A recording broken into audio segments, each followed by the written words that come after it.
kita memulai pelajaran hari ini, marilah kita berdoa menurut agama dan kepercayaan kita masing-masing. Berdoa dimulai. Berdoa dicukupkan.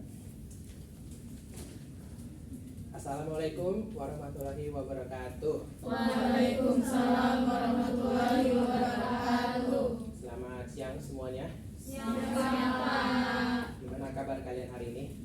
Alhamdulillah, luar biasa. Allahu Akbar. Yes. Luar biasa ya, padahal di luar lagi mendung tapi kasih semangat. Oke. Mungkin kita perkenalan dulu ya, karena saya baru pertama kali ngajar di kelas ini. Nama saya Samuel. Kayaknya saya pakai kata saya aja, karena nggak terbiasa pakai bapak. Iya Pak. Soalnya belum bapak-bapak ya, jadi nggak juga sih. Udah umum. Oke, nama saya Samuel. Di sini saya mengajar materi bank dan lembaga keuangan. Tapi sebelum itu kita absen terlebih dahulu ya. Nama yang namanya disebut boleh tunjuk tangan dan katakan tidak hadir. Hadir. Hanifan. Oke. Kalisa. Oke. Nafila. Oke, semuanya sudah hadir. Mana ya? Kita mulai dulu awalnya. Ada yang tahu nggak apa arti dari lembaga keuangan? Saya Pak Oke, siapa tadi namanya? Hanifan. Hanifan. Ya, lembaga keuangan itu suatu badan usaha Pak yang menyediakan layanan keuangan. Yang menyediakan layanan keuangan. Ya. Oke, terima kasih Hanifan. Mungkin kita next tulis. Oke. Ya, tadi benar kata Hanifan, lembaga keuangan itu merupakan badan usaha atau entitas yang menyediakan layanan keuangan kepada masyarakat. Mungkin bisa juga perusahaan, dan fungsi utamanya itu menghimpun dan menyalurkan dana. Jadi kalau misalnya ada badan usaha yang mau minjem duit, mungkin dia bisa ke lembaga keuangan, atau masyarakat ya yang menarik uang bisa ke lembaga keuangan. Selanjutnya, oke. Sini ada pengertian lembaga keuangan dalam dunia keuangan. Ya, namanya juga lembaga keuangan. Lembaga keuangan adalah badan usaha menyediakan jasa keuangan, menghimpun dana dari masyarakat dan menyalurkannya untuk mendukung kegiatan ekonomi. Mungkin bentuk-bentuk dari lembaga keuangan ini ada bank, ada koperasi dan asuransi, ada dana pensiun juga, dan juga ada yang lain-lain ya, yang diatur oleh pemerintah. Tapi bank konvensional, ada yang tahu nggak bank konvensional itu? Oh, gak ada yang tahu. Jadi bank konvensional itu dominan di Indonesia, tapi ada juga yang bermunculan perbankan syariah yang alternatifnya berbasis prinsip Islam. Lembaga keuangan juga berperan penting dalam sistem ekonomi modern, dan juga terutama dia memfasilitasi transaksi keuangan dalam skala besar.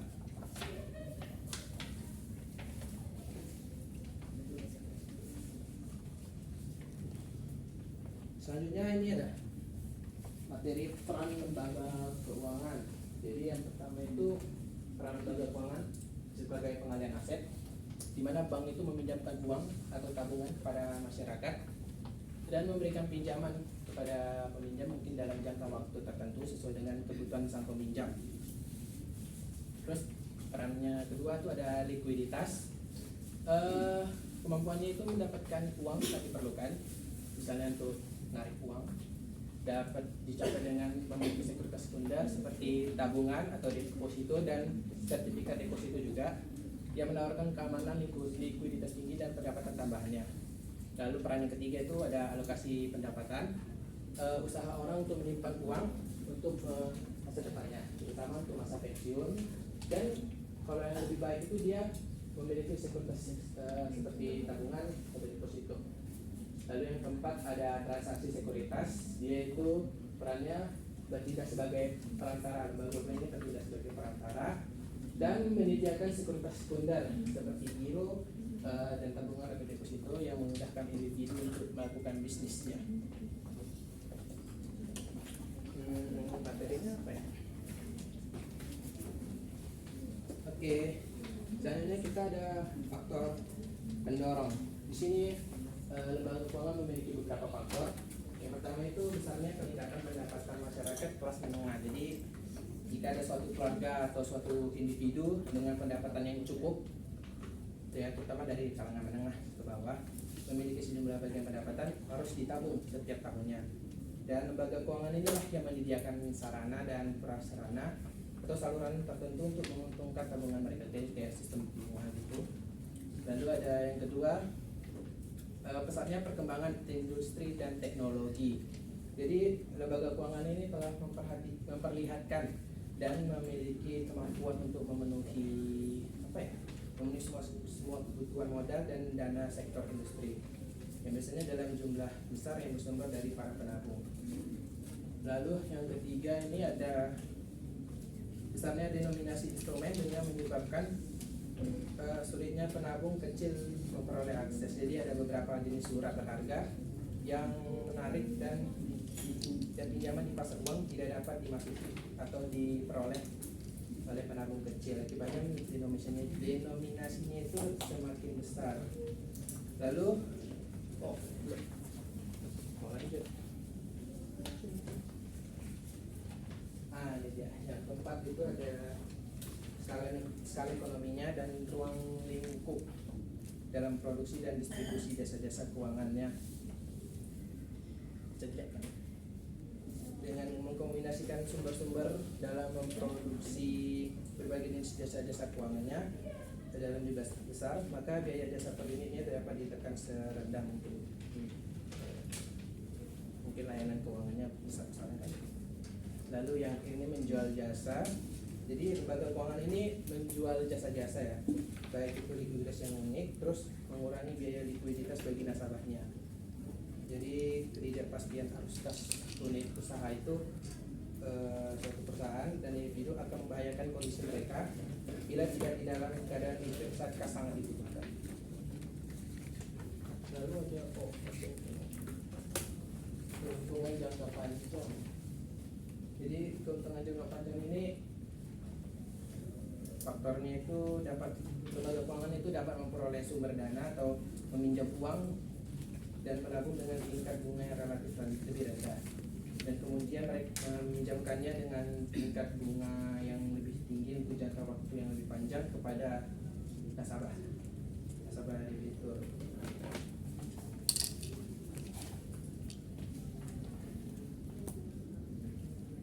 Oke, selanjutnya ini adalah peran lembaga keuangan dalam makroekonomi. Kurang huruf. Jadi lembaga keuangan berperan penting dalam perekonomian sebagai perantara antara pemilik modal dan pihak yang membutuhkan dana. Dan mereka menghimpun dana dari masyarakat dalam bentuk tabungan lalu menyalurkannya sebagai sebagai pinjaman. Hal ini mendukung kelancaran arus uang dalam perekonomian dan menjadi sumber pendapatan bagi lembaga-lembaga tersebut. Lalu fungsinya itu ada sebagai perantara dan penyalur dana.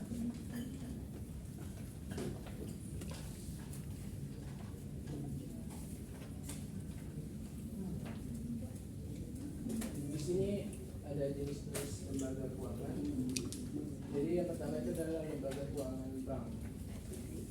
Lembaga keuangan bank ini lembaga perantara keuangan yang bertugas menghimpun dana dari masyarakat dalam bentuk simpanan dan menyalurkannya kembali ke dalam bentuk pinjaman atau kredit. Lalu ada lembaga keuangan bank ini yang pasti contohnya bank lah ya kan. Ada juga namanya lembaga keuangan bank. Lalu ada lembaga keuangan non bank. Lembaga ini badan yang bergerak di bidang keuangan dengan menghimpun dana, terutama melalui penerbitan surat berharga. Contoh lembaga keuangan non-bank ini ada yang tahu? Saya Pak. Ya, siapa namanya tadi? Kalisa. Lembaga keuangan non-bank itu contohnya ada koperasi, asuransi, sama pegadaian Pak. Oke, terima kasih. Ya benar ya, jadi ada koperasi, ada pegadaian. Di sini ada SK Menteri, ya menurut surat keuangan nomor 762 tahun 1990 Lembaga keuangan adalah badan yang bergerak di bidang keuangan dengan kegiatan menghimpun dan menyalurkan dana, terutama untuk membiayai investasi perusahaan, namun tidak terbatas hanya pada pembiayaan investasinya. Masih capek ya dengerin materinya. Tadi kita akan ke sesi yang wadidaw, ice breaking. Jadi sini ada, bukan ada namanya, temanya adalah siapa pelakunya. Jadi kita akan main 2 sesi aja ya. Jadi satu sesi ada yang namanya saksi, ada yang namanya hadirin dan pelaku. Bentar, saya lupa.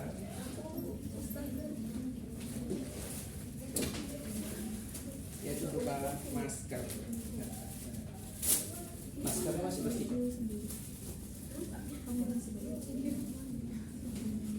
Jadi saksi akan menebak pelaku, tapi mata saksinya akan tertutup.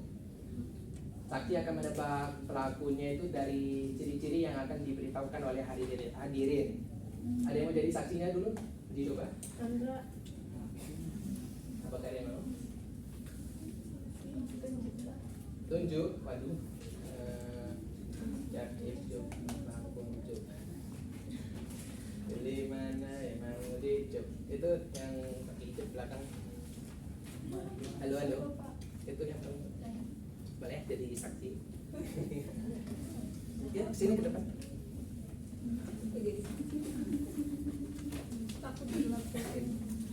Jadi mata saksi akan ditutup pakai masker Mas itu, dan akan mojok ke situ biar tidak terlihat para hadirin. Jadi yang mau jadi pelaku siapa? Saya tunjuk pelaku biar pelakunya tidak tahu. Siapa ya pelakunya? Ini dia. Sini. Jadi hadirin akan memberitahukan ciri-ciri pelaku, tapi dari kepala terlebih dahulu. Misalnya seperti hijabnya warna apa, terus pakai kacamata atau tidak, gitu. Nah, kalau saksi belum bisa menjawab apa nama pelakunya, maka saksi akan bilang pas atau lewat. Lalu hadirin akan menyebutkan ciri-ciri saksi, ciri-ciri pelaku dari badannya. Misalnya bajunya warna apa, dia memakai apa. Jika pelaku masih belum tahu nama dari pelakunya siapa, maka saksi akan bilang pas atau lewat. Lanjut lagi, hadirin akan memberitahukan ciri-ciri pelaku dari bawah, dari kakinya. Misalnya sepatunya warna apa. Kalau misalnya saksi belum tahu siapa nama pelakunya, maka yang terakhir adalah pelaku akan berteriak, saya bukan pelakunya. Tapi dari sini, nggak boleh dari bisik-bisik. Nah, kalau misalnya saksi belum bisa menjawab dari suara, nah maka saksinya berarti tuduhan palsu. Oke. Gimana saksi sudah siap? Oke. Pelan-pelan ya, jangan heboh untuk menyebutkan ciri-ciri, nanti nggak kedengeran nih. Oke, 3 dari kepala dulu ya. 3, 2, 1. Boleh? Boleh Raymond, boleh semuanya. Siapa yang mau berdiri?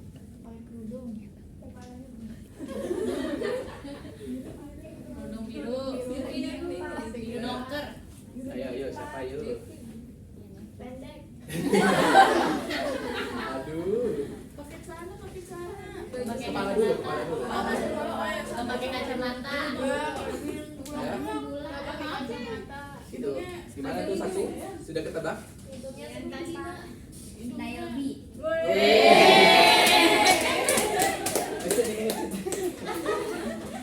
Oke, Nayobi benar sekali. Sudah. Maskernya boleh sendiri. Parah.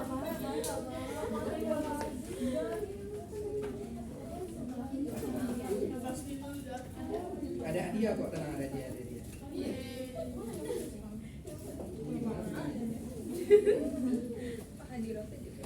Aduh, bajunya sebelah dulu ya. Botol.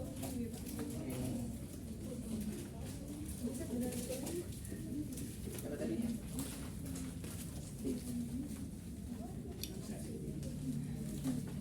Ayo sesi kedua, ada yang mau main sebagai pelaku?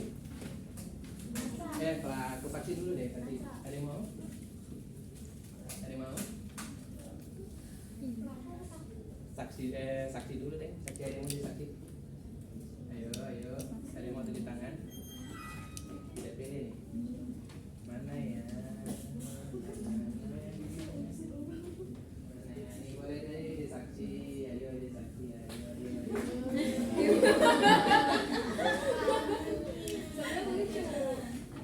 Yang menjadi pelaku. Bentar. Ditutup dulu mata.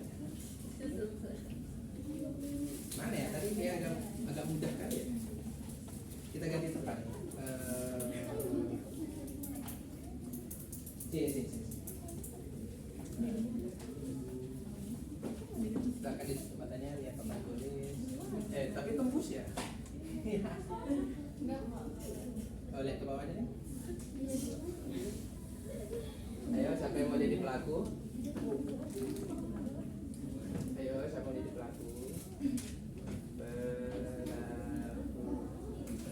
Oh, boleh deh Kalista. Sorry. Oh, ini boleh nih. Jangan. Ya, pasti dapat nih pasti. Ya, para hadirin siap? Itu. Ya. Oke. Hadirin bisa menyebutkan ciri-ciri pelakunya. 1, 2, 3. Pasmina. Gak pakai kacamata. Ayo, saksi ada yang tahu? Saksinya belum pakai masker. Astaga. Pakai. Ada pas atau lewat? Abu-abu. Apa karena sih Pak hadirin?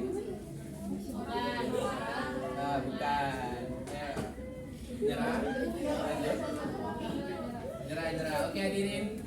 Ciri-ciri dari badannya. Yang 1, 2, 3. Abu. Kemeja. Abu. Tuh, kemeja abu. Ayo. Pakai pas.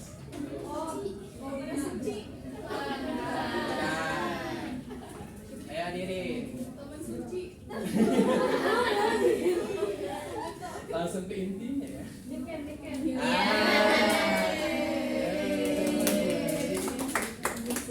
Langsung aja.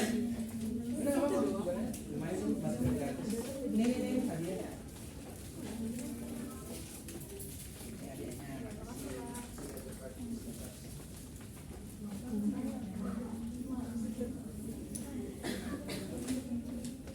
Udah dicukupkan ya, ice breakingnya udah semangat kan?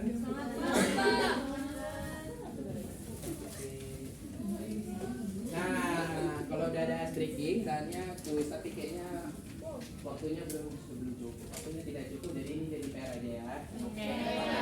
Jadi saya kirimkan ke salah satu teman biar dijawab, biar dibagikan. Oke, ada kesimpulan siapa yang mau membaca aja nih, membaca kesimpulan. Oke, siapa namanya? Nabila. Ya, jadi kesimpulan hari ini adalah lembaga keuangan adalah badan usaha yang berperan untuk menghimpun dan menyalurkan dana untuk mendukung kegiatan ekonomi dan pertumbuhan bisnis. Terdiri dari lembaga keuangan bank dan non-bank. Lembaga ini menjadi perantara antara pemilik modal dan pihak yang membutuhkan dana. Dengan fungsinya, lembaga keuangan mendukung stabilitas ekonomi, didorong oleh meningkatnya pendapatan masyarakat, pengembangan industri, dan pengawasan pemerintah. Itu aja di sana. Oke, terima kasih Nabila atas pembacaan kesimpulannya. Oke, demikianlah kelas kita pada ini siang ya. Ya, siang hari ini. Semoga apa yang telah kita pelajari bisa masuklah ke otak kita. Oke, sampai jumpa di pertemuan berikutnya. Wassalamualaikum warahmatullahi wabarakatuh. Waalaikumsalam warahmatullahi wabarakatuh. Terima kasih Pak.